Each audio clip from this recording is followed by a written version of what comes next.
All right, let's bring in lawyer and human rights activist Deji Adeyanju, who joins us live from our studio in Abuja. Mr. Adeyanju, I had my heart in my mouth, but thank God that you are here in one piece.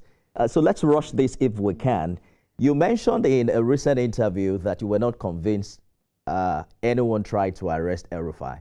But what I'm thinking is that if security agents told him to come with us without showing a warrant, is that lawful? And can the DSS lawfully seize a passport because someone is on a watch list? So basically, there's what is in law, what is called arrest with warrant and arrest without warrant.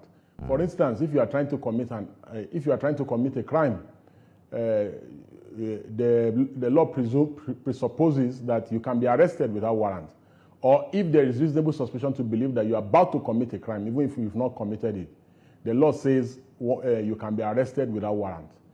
But there are certain offenses that you must be arrested with warrant. You have to show warrant of arrest. The warrant must be issued by a judge. Then you have to show it to the suspect before he is arrested. Because if the law is to say that, people can only be arrested with warrant, then people will commit crimes and nothing can be done. When you talk about arrest, many people think arrest is just restricted to security agencies arresting someone. Even you yourself, you who is a journalist, you can effect an arrest when it is aimed at preventing commission of a crime. Then you can now hand over the person who has been arrested. That is what is called citizen's arrest. Then there are people that have been empowered under the law to arrest people when they are about to commit crime or suspected to commit a crime. If somebody is stretching his hand to steal something, he has not stolen it, he's in the process of taking it, a justice of peace can arrest in a judge, a magistrate. There are people who have been designated under the law, under our various codified laws, who can arrest people. And citizens can also arrest. In as long as you do not keep the person in your custody when you have so arrested such a person, then the person can be handed over to the security agencies.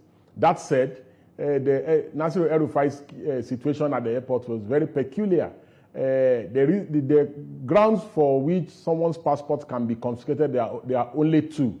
When the court has declared same.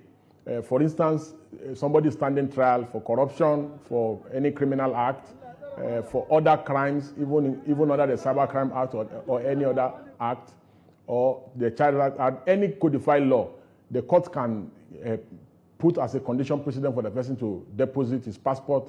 His passport is thereby confiscated. Another situation is when someone is on a watch list. When the person wants to travel, either abroad or is coming into the country, the person's passport can be seized. In the meantime, the idea of seizing the passport is so that the person will not escape justice or flee. All right. It can be temporary, it can be permanent, but in both cases, one thing that is peculiar is that you must get to declare somebody, to put somebody on a watch list, you must get a valid order of court. To do so, you must have sworn to an affidavit via ex parte and include the ingredients of the alleged infractions committed by the suspect. Let's go to the statement that changed the tone, because we heard him on TV actually saying that someone tapped the NSA's phone and told us that he gave the order. Is merely stating on television that someone who tapped NSA's phone enough to ground a cybercrime charge, or you think prosecutors will have to prove active participation? Yes, very interesting. Criminal law is very interesting. One of the fundamental elements in criminal law is actus reus, and mens rea. That is the thinking of the offense, and actually that is planning the offense, having the intention to commit the offense and actually carrying out the offense. Nasir El-Rufai self-confessed to having been an active participant to tapping the line of the National Security Advisor. In any country, in any jurisdiction of the world, the National Security Advisor is not a small person. And if the phone lines of the National Security Advisor can be tapped, it simply means that the President's line can be tapped. It simply means that the service chief's lines can be tapped. the head of security agencies can be tapped. It simply means that Malam Nasir El-Rufai is a man of means. He has the capacity to breach national security. So this is naturally, it goes without saying that this is a threat to national security. So having said that and having self-confessed, however, the prosecution, have a serious burden of proof, proving that he did commit the act that he has self-confessed to. In criminal trial, this burden never shifts. It does not. It goes without saying that it's not enough to say, "Oh, the man said so." The law says you must demonstrate that he did it, and you must show the actus reus, and you must also show the mens rea. I think that the self-confession is a very vital ingredient of the offense, and the further statement that he made that people helped him, that is also very, very fundamental to the charge and proving the ingredients thereof. Okay. But the prosecution must still discharge their burden placed on them under the law. Indeed, and the irony is that Malam Nasir El-Rufai doesn't even need to say anything in court. He may elect to say nothing. He may elect to rest his case on that of the prosecution and say, "I have no defense." But the wise thing will be for him to deny, complete denial in court. And if he denies, then the prosecution will be heavily relying on his self-confessed interview on Arise. All right. And everyone is now talking about My Watch, former President Olusegun Obasanjo's memoir, where he described Malam El-Rufai as, quote, a pathological purveyor of untruths and someone who suggests, who struggles with loyalty, though he also acknowledged his intellect. As a lawyer, does a history of controversial conduct affect how courts or the public assess persecution claims like this? Well, the truth of the matter is that it's very difficult to believe Nasir El-Rufai because of the many lies he has told. You remember under Yar'Adua, he told several lies. Then under Goodluck Jonathan, he told more lies. And now he's telling further lies, that have not been substantiated by claims. Whenever Nasir El-Rufai says something, it could be true. Some of these things could be true, but because Nasir El-Rufai is the one saying it, I would definitely choose not to believe until I see proof. For instance, he has made very grave insinuations and allegations about chemical substances being imported into the country by the Office of the National Security Advisor. I choose not to believe because Malam Nasir El-Rufai is a liar. He has lied on several occasions. He lied under Jonathan that Jonathan had a sniper list of, I think, about 1,000 people, and that he was number 6 on the list, and that this list comprised of critics and political opponents. An allegation that the then government described as most unfounded, baseless, and preposterous. And I have heard that narrative, Mr. Adeyanju. If you allow me to butt in, my concern is that you have argued that those who exercise power harshly must now face accountability. But is there a danger that justice begins to look like vendetta when rivals are the ones prosecuting in a pre-election year, and it is obvious in black and white that it belongs to the opposition? Yeah, the danger of also letting some of these things slide is that others are going to do same. You understand? If people can just say anything that they like because they are members of the opposition, and there will be no consequence for it, especially about issues around, say you have tapped the phone of the National Security Advisor. If El-Rufai is allowed to get away with it, then I should also be allowed to get away with it. If El-Rufai is allowed to get away with the issue of making the claims about the chemical materials that have been imported, then I should also be allowed to get away with it. Because I'm also a critic of this government. So if El-Rufai can say it, why can't I say it? But I'm careful and mindful of the things I say, even as a critic, so that I don't go overboard.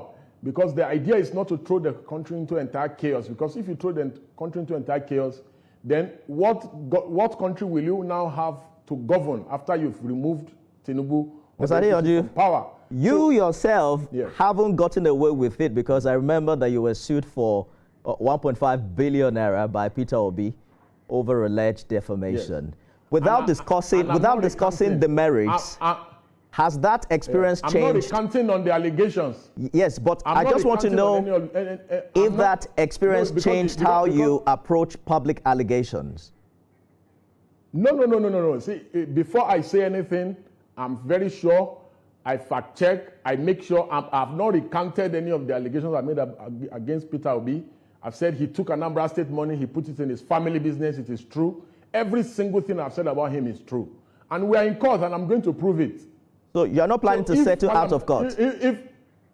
Never. There's no settlement between me and him. So if Malam also has proof, then he is justified to say these things. So you will not advise the Malam to tone down public claims while investigations are ongoing?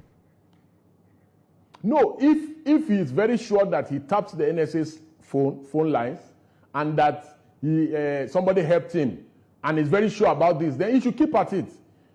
But because especially now charges have been filed against him. So if he's very sure about the claims, then he should not recant. He should go to court and say, yes, he did it. Just like the way I'm willing to go to court and say, yes, Obi is everything I've said he is.